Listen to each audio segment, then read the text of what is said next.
Bismillahirrahmanirrahim. Assalamualaikum warahmatullahi wabarakatuh. Kembali lagi ke mata pelajaran Sistem dan Instalasi Tata Udara. Di pertemuan ini kita akan belajar mengenai pemasangan AC wall mountain atau AC split ya. Jadi kalau secara prinsip AC itu sama untuk komponen utamanya. Jadi dia punya 4 komponen: kompresor, kemudian kondensor, katup ekspansi atau pipa kapiler, dan evaporator.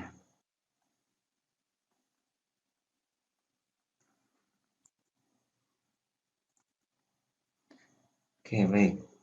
Sebelum ke pemasangan, saya akan mengulang, ini mungkin sudah diberikan di kelas 11, tentang perbedaan direct expansion dan indirect expansion.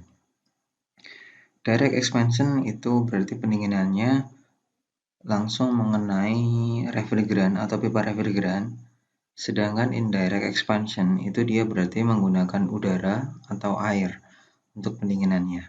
Nah, contohnya yang direct expansion itu mulai dari yang kecil, itu split yang sering kita lihat. Split itu termasuk kaset adalah split ya. Kemudian ini VRV. Ini yang 1 unit outdoor bisa melayani banyak indoor. Kemudian ada split yang lebih besar. Ini misalnya standing, AC standing. Kemudian ada AC yang rooftop atau AC yang di atap ya.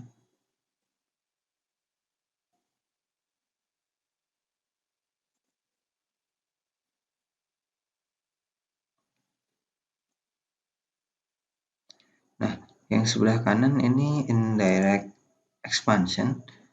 Itu contohnya yang di chiller, ini yang berpendingin udara. Kemudian ada AHU-nya ya, air handling unit.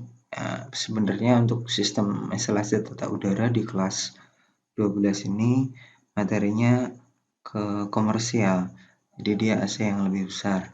Tapi ternyata kemarin memang waktunya tidak cukup, jadi untuk AC split perlu dipelajari lagi. Nah, garis besar AC itu ada seperti ini. Ini diambil dari produk Daikin ya, karena kita sudah bekerja sama. Nah, ini dari tingkatan luasan, ini hunian, komersil, gedung besar. Jadi semakin ke atas kapasitasnya semakin besar. Yang ini ke kanan kapasitas PK-nya atau horsepower-nya juga semakin besar. Paling kecil itu AC window, kemudian ACRA atau resident air atau AC split. Ini multi split. Multi split itu outdoor-nya 1, indoor-nya bisa 2, 4, dan seterusnya. Kemudian naik lagi VRVS itu 3-10 PK ya, seperti ini. Kemudian ada Sky Air. Sky Air itu termasuk AC kaset. Nah, ini unitnya yang ada di kita yang dibantu. Kemudian ini AC rooftop, ini yang di atas. Jadi ini compact, jadi satu di sini semua komponen. Kemudian naik lagi VRV yang 8-60 PK. Seperti ini. Ini outdoor-nya, indoor-nya tuh bisa macam-macam bentuknya. Bisa yang bentuk kaset, bisa bentuk split atau FCO. Kemudian yang paling atas adalah chiller. Nah, untuk pemasangan yang diutamakan adalah keselamatan atau kesehatan dan keselamatan kerja atau K3. Jadi 3 poin utamanya. 1. Sesuaikan pakaian dan sikap kerja. Jadi baju terkancing, jangan duduk di bawah. Kemudian pakai topi atau pakai helmet, pakai sarung tangan ketika mengerjakan penanganan refrigeran. Yang kedua, pastikan hati-hati listriknya, sumber listriknya on atau off. Jadi untuk mencegah kejutan listrik atau sengatan listrik, setelah sumber dinyalakan, letakkan tanda kejutan listrik pada terminal sumber listrik. Artinya nanti kalau kita mau pengerjaan, meteran listrik itu dikasih tanda, oh ya sedang ada maintenance ya. Kemudian yang ketiga adalah kerapian dan kebersihan. Jadi setelah menggunakan alat kerja dan alat ukur, atur kembali alat pada posisi semula. Apalagi kalau di tempat konsumen, jangan sampai alat kita berserakan kemana-mana. Lanjut. Nah, ini sebelum mulai instalasi, kita harus tahu dulu tentang terminologi jenis perpipaan untuk AC split atau RA. RA itu resident air ya. Resident air conditioning atau AC split. Baik, kalau ini dilihat dari depan, ini sebelah bagian kiri, ini bagian kanan. Kalau dibuka kita lihat belakangnya, kalau baru tuh AC seperti ini. Jadi pipanya masih nekup ya. Nah, ada dua jenis perpipaan sebelah kiri itu artinya nanti kita akan bikin lubang di sebelah kiri. Ya, kalau kita lihat depan, nah ini sebelah kiri itu lubang, nanti lubang temboknya. Yang ini lubang tembok sebelah kanan misalnya. Bedanya apa? Saat kita menggunakan lubang sebelah kiri, berarti sambungan pipa ada di sini. Ya, kita lurus ke sini, baru nanti kita bengkokin keluar ke tembok. Lurus ke sini, kita baru bengkokin ke tembok. Jadi penghubungnya ada di dalam nanti, ada di sebelah sini. Kemudian ada perpipaan sebelah kanan yang di sini. Nah, kalau pipa sebelah kanan ini enak. Karena apa? Ini tinggal ditekuk keluar, kemudian lubangnya ada di sebelah kanan, kita tinggal masukkan ke tembok, seret. Nah, nanti sambungannya ada di mana? Sambungannya ada di luar tembok nanti di sini. Flaringnya ada di sebelah sini. Kalau yang sebelah kiri, flaringnya ada di sini. Ini cukup repot. Jadi, sebelum melakukan pemasangan, kita harus menentukan dulu kita mau pakai lubang kiri atau lubang kanan. Lanjut. Ini adalah jenis pekerjaan apa saja yang harus dilakukan saat pemasangan. Ya, ada pemasangan unit indoor. Dimulai dari pemasangan plate mounting atau bracket kalau kita sering lihat. Sering kita dengar namanya bracket ya. Kemudian ada pengerjaan lubang dinding, ada pengerjaan kabel kontrol, ada pengerjaan kabel kontrol unit indoor, kemudian ada pengerjaan drain, ada flaring, pengencangan, tes kebocoran di sisi indoor, di sini di sambungan. Kemudian ada pengerjaan kabel kontrol yang di outdoor, ada pengerjaan kabel power. Power itu untuk sumber listrik.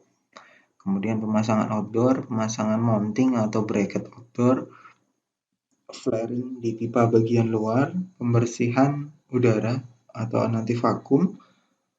Kemudian nanti yang terakhir adalah finishing, tape winding atau dikasih isolasi.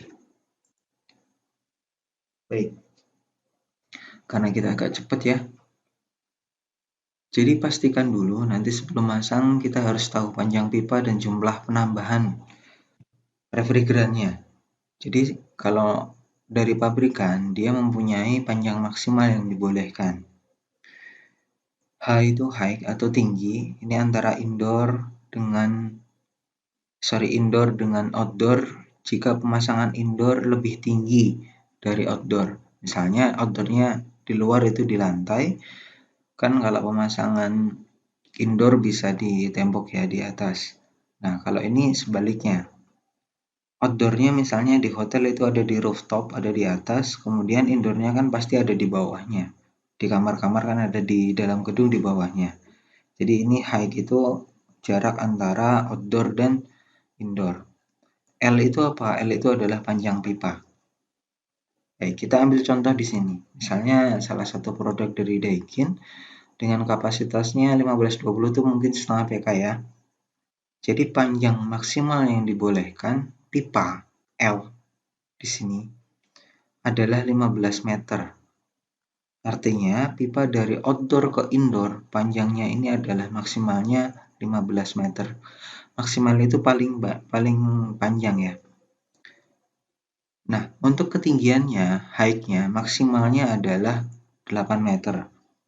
Jadi misalnya punya rumah 2 lantai begitu atau 3 lantai, outdoornya ditaruh di tanah.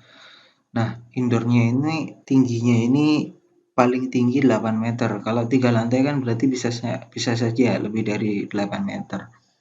Nah, kalau lebih panjang dari itu bagaimana? Berarti kita harus melakukan penambahan refrigeran.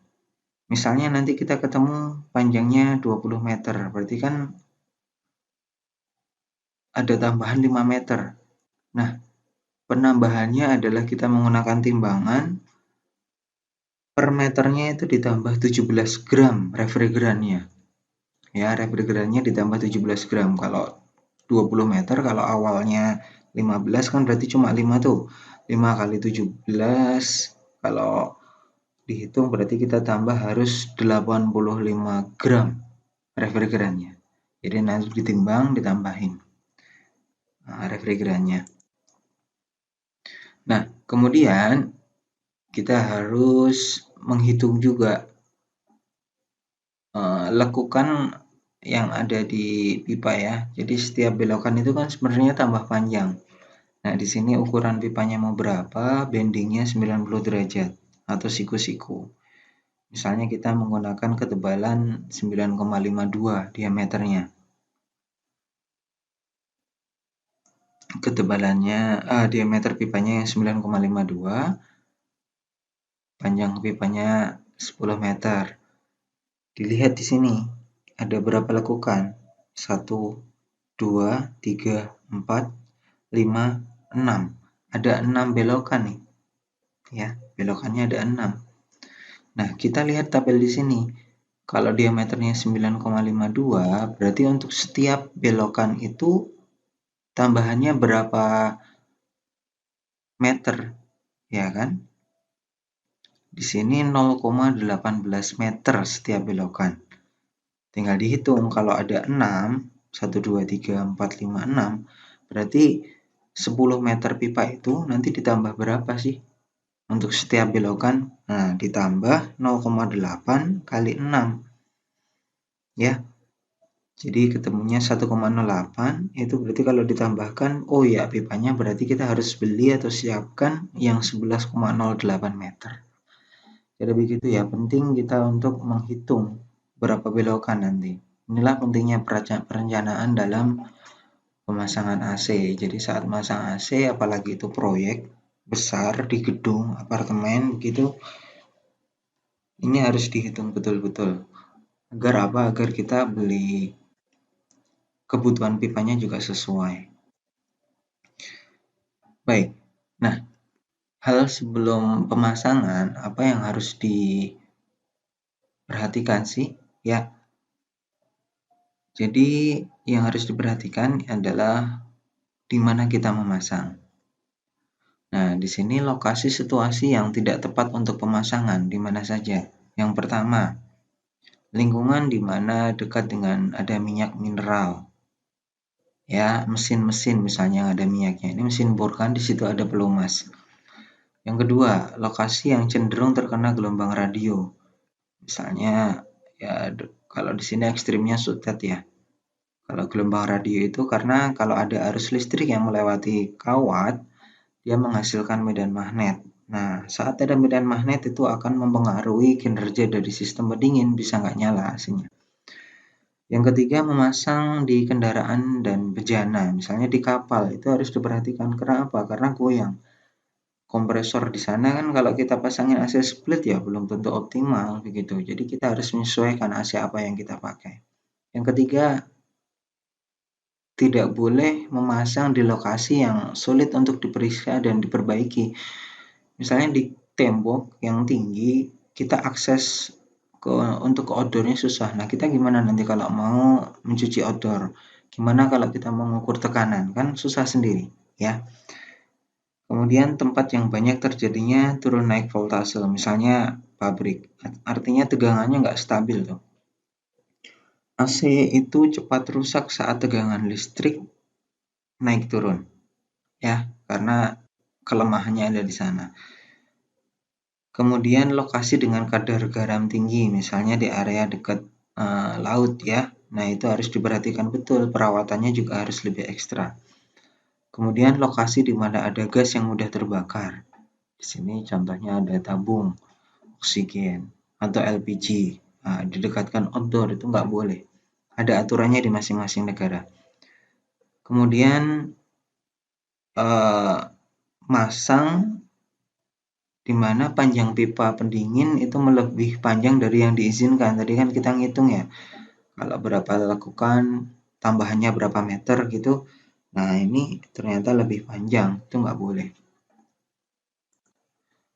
Kemudian, udara yang terkondisi bisa menjangkau seluruh ruangan. Jadi pastikan itu lega, ya. Usahakan juga tidak dekat dengan jendela.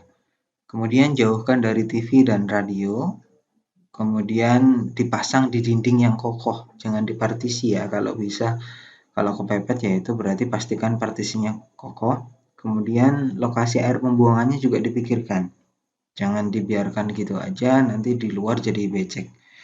Selanjutnya, dipasang di sebuah tempat tanpa hambatan dalam aliran udara. Jadi di bawahnya nggak boleh ada lemari tuh. Kenapa? Ya nanti aliran udaranya terhambat.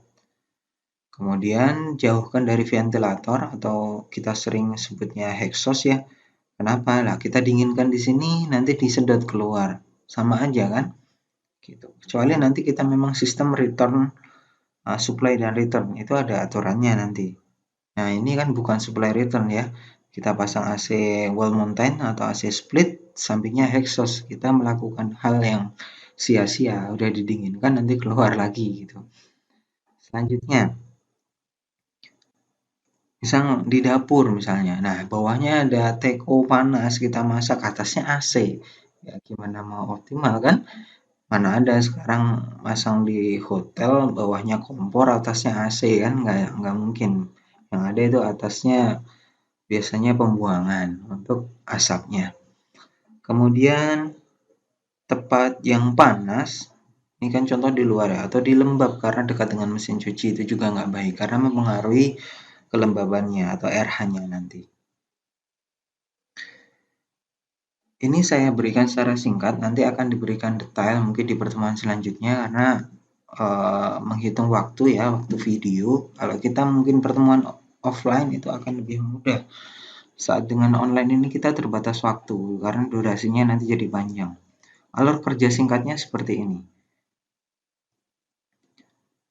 Yang pertama kita mempersiapkan K3, kemudian AC-nya dibawa ke ruangan, kemudian pasang bracket, ya pasang bracket menggunakan water pass, kemudian melubangi dinding, kemudian pemasangan kabel indoor, kemudian bungkus isolasi yang mau dimasukkan ke apa itu tembok saja, tidak semua ya, kemudian dimasukkan.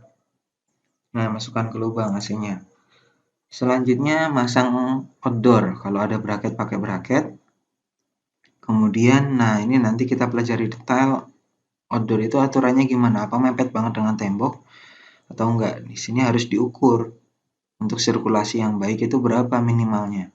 Kemudian pemotongan pipa dan flaring, kemudian koneksi flaring indoor. Nah, ini tadi yang sebelah kanan ya. Jadi kita koneksi yang di sebelah kanan itu nanti masangnya seperti ini flaringnya. Kemudian ini flaring untuk outdoor. Jadi outdoornya digeser dulu, kita flaring di sini ya. Kalau di lapangan ya nanti menyesuaikan kondisinya. Kemudian koneksi flaring di unit outdoor. Selanjutnya adalah vakum. Nah, kemarin kelas 11 harusnya sudah belajar ya, vakum.